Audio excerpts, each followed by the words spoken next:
No, no, no, no. Yan, baliw. Hi everyone! Panibagong araw, panibagong buhay. So, andito tayo ngayon sa Binmaley, Pangasinan. So, makikita nyo naman ang lawak ng karagatan dito sa Binmaley, Pangasinan. Kasama ko nga pala ang pamilya ng aking asawa. At ayan, makikita nyo ang aking asawa na bali-baliwan for today's video. So, kita nyo, parang baliw lang.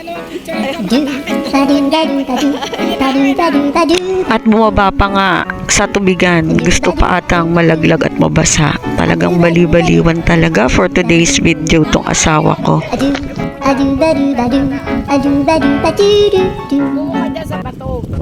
Pwede ba ilayo mo sa akin to?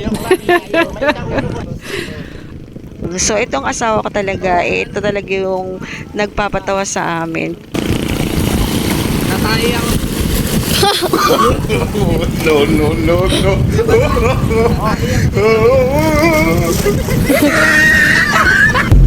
Trivia lang no mga mamshi. Alam nyo ba ang Binmaley, Pangasinan is located along the western coastland of Pangasinan facing the Lingayen Gulf in between Lingayen and Dagupan City. On January 8 to 9, 1945, the amphibious forces of U.S. General Douglas MacArthur used the town's beach designated as Yellow Beach alongside the beaches of Lingayen, Dagupan, and San Fabian in their landing operations. O, diba? Taray ng mamshi nyo. Sinerch ko pa yan para sa inyo. Para syempre, meron din tayong matutunan dito sa aking mini vlog na ito. Hindi lang puro gala at pinapakita ko ang itsura ng Lingayen. Kung hindi, gusto ko rin syempre may ma-share na something knowledgeable para sa inyo.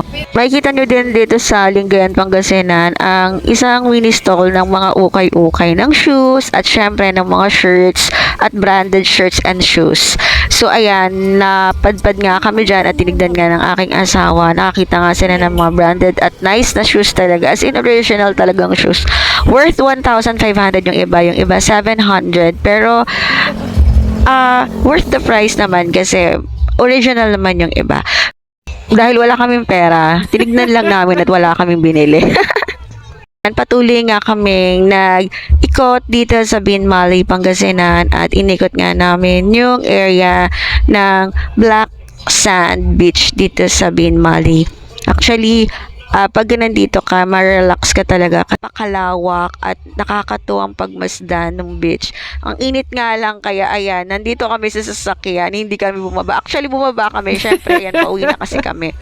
Ayan, so, naglilibot na lang kami ng mga oras na yan. Naligo kami actually. Tapos naligo yung mga anak ko, and then syempre pagkatapos inikot namin yung buong Binmaley, Pangasinan. So syempre for the experience and memories ang mamshi nyo, mas masarap kasi kasama ang buong pamilya pag ganitong galaan at syempre ang relationship naglalas at nagtatagal. So yun lang. Salamat sa pagsama at pakikinig sa aking mini vlog. Sana sa susunod ulit. Ingat kayo palagi. Bye! Follow me for more.